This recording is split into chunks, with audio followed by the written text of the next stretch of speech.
Horror कहानियाँ TV. कंचन rudali part 2। आ गई मेरी बेटी अब मेरे पास। ये कहती हुई अब तक रोती छाती पीटती कंचन जोर जोर से हंसने लग जाती है। मुखाग्नि मैं दूंगी, मैं एक रुदाली आज हंसेगी। और तुम सब रोओगे। कंचन वहीं पड़ी निशा की लाश के ऊपर से ईंट को हटाती है और निशा की अर्थी को जला देती है। बिना किसी सही रस्म के निशा का शरीर राख में मिल जाता है। प्रेमनाथ और ठकुराइन बेसुध होकर सब कुछ देख कर भी पर अपने दिल और दिमाग पर लगे सदमे के कारण कुछ भी समझ नहीं पा रहे थे। जलती चिता को छोड़ कंचन उठकर हवेली से बाहर चल देती है। बाहर की ओर निकलती रुदाली फिर एक बार पलटती है और ठकुराइन को देखती हुई कहती है, चलती हो ठकुराइन, जल्दी ही लौटूंगी। उसके बाहर कदम रखते ही पूरे गांव में मानो सैलाब उमड़ पड़ता है। बारिश तूफान रुकने का नाम ही नहीं लेते। चारों तरफ त्राहिमाम की स्थिति बन जाती है। इतनी गर्मी के मौसम में ऐसी बारिश, इसकी हर बूंद ऐसी है मानो किसी अपने के गम में फूट फूट कर रो रही हो। हाँ, तुम सही कहती हो रंभा। और ये सब हुआ भी छोटी ठकुराइन की मौत के बाद। क्या कारण हो सकता है इन सब का? अरे हम सब कब तक घरों में छिप कर बैठे रहेंगे हैं? अरे खेत की फसलें बर्बाद हो रही है सो अलग, ठाकुर साहब को ही जवाब देना होगा कि ये सब क्या है। परेशान होकर सभी गांव वाले तूफानी बारिश में ठाकुर साहब के घर पहुंचते हैं, जहां वो लोग देखते हैं कि ठाकुर साहब की हालत बहुत नाजुक है। कंचन, ये सब कुछ उसी का किया धरा है ना, जाने क्या करके गई है।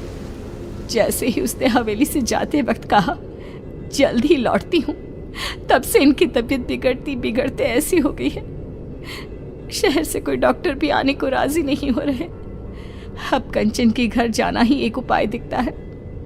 तभी ठाकुर साहब जोर जोर से चीखने लग जाते हैं, नहीं, मुझे प्रेत लोग नहीं जाना। अरे ठकुराइन, देखना ये तेरी बेटी को क्या हो गया है। मुझे साथ ले जाएगी ऐसा कह रही है। ये क्या कह रहे हैं आप? यहाँ पर कोई नहीं है। अजी निशा क्यों ले जाएगी आपको? ऐसा कुछ नहीं होगा जी। अरे गट्टू, तू भी आ गया।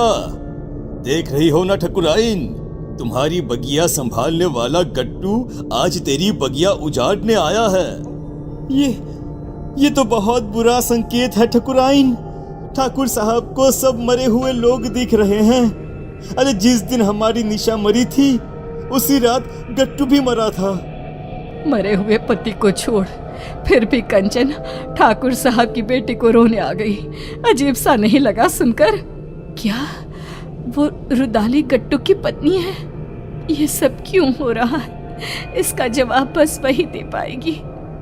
हाँ ठकुराइन, और हमें एक बच्चा होगा, ये सपना भी गट्टू की पत्नी को ही आया था, जबकि हमारे वंश को तो श्राप था, श्राप।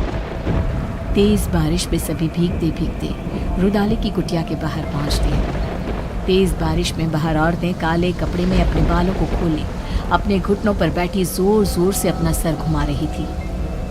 आएगा आएगा गया रे गया रे, आएगा आएगा गया रे, ऐसे कुछ अजीबोगरीब गाना गाती हुई जोर जोर से सर घुमाती वो औरतें बहुत डरावनी लग रही थी। हमें अंदर चलना चाहिए। सभी दरवाजा खटखटाते हैं पर कोई दरवाजा नहीं खोलता। तोड़ दो दरवाजा। हाँ, तोड़ दो दरवाजा। दरवाजा तोड़ दो। दरवाजा तोड़कर सभी अंदर आते हैं। सामने का दृश्य ऐसा भयावना कि कोई अपनी आंखों पर विश्वास नहीं कर पा रहा था। ये क्या? हे भगवान, ये कंचन कौन है? इसके घर से तो प्रेत लोक का रास्ता जाता है। कंचन उठकर आगे बढ़ती है और जाते हुए अंगारों को पार करती एक अजीब से चेहरे के राक्षस के पास पहुंचती है, जिसके हाथ में चाबुक था, जिससे वो रूहों को सजा देता था। पूरा गांव आ गया है मालिक, अब सबकी बलि ले लो। और निशा और मेरे पति को वापस उनके शरीर में भेज दो। दोनों के शरीर को संजो कर रखा है मैंने। ये निशा बिटिया का शरीर तो सबने जलते हुए देखा है, तो रुदाली के पास शरीर कैसे है?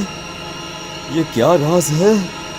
रुदाली गट्टू और निशा के शरीर को सबके सामने रखती है और कहती है, निशा मेरी बेटी थी, मेरी इकलौती बच्ची, जिसे मेरे पति ने ठाकुर साहब को सौंप दिया था, क्योंकि आप कभी मां नहीं बन सकती थी। बोले ठकुराइन, सच है ना ये? आप लोगों के पैसे के आगे मेरी ममता का गला घोट दिया गया। जिस दिन गट्टू ने मुझे बताया कि मेरी बेटी आपके घर जाने वाली है, मैंने उसी दिन से प्रेत लोक को अपना घर बना लिया था। पर मैं तो मां बनी थी, मेरे शरीर में सभी लक्षण थे, ये कैसे हो सकता है? आपको एक दवाई दी जाती थी जिसके कारण आपका शरीर एक गर्भवती औरत की तरह बदलने लगा, और फिर मैंने आपके गर्भ में डाल दिया प्रेत का अंश, वो अंश जो मेरी बेटी को मुझे वापस पाने में मदद करता।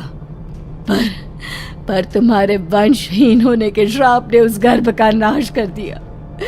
निशा तुम्हें सौंप दी गई, उसने मेरी कोख में ही सब तंत्र मंत्र सीख लिए थे, इसलिए उसे वही चीजें अपनी ओर खींचने लगी। अमावस के दिन उसकी वही शक्तियां उस पर हावी हो गई और वो चली गई सब कुछ छोड़कर। पर मैं उसे कैसे जाने देती?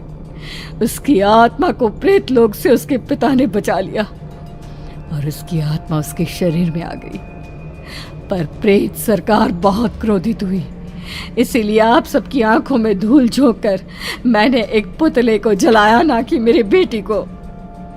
अब उसी सरकार की मदद से मैं फिर से अपनी बेटी और पति को पालूंगी और उसके बदले ये पूरा गांव ने सौंप दूंगी। भागो भागो यहाँ से, भागो भागो भागो यहाँ से। हमें भी शरीर दिलवा देना कंचन, इन सब का शरीर तो है ही। हमें भी शरीर दिलवा देना कंचन, इन सब का शरीर तो है ही। आज कितने ही साल बीत गए, गांव अब आत्मा और प्रेतों के नाम से जाना जाता है। इतने मुर्दों में रह गई है जिंदा तो बस कंचन।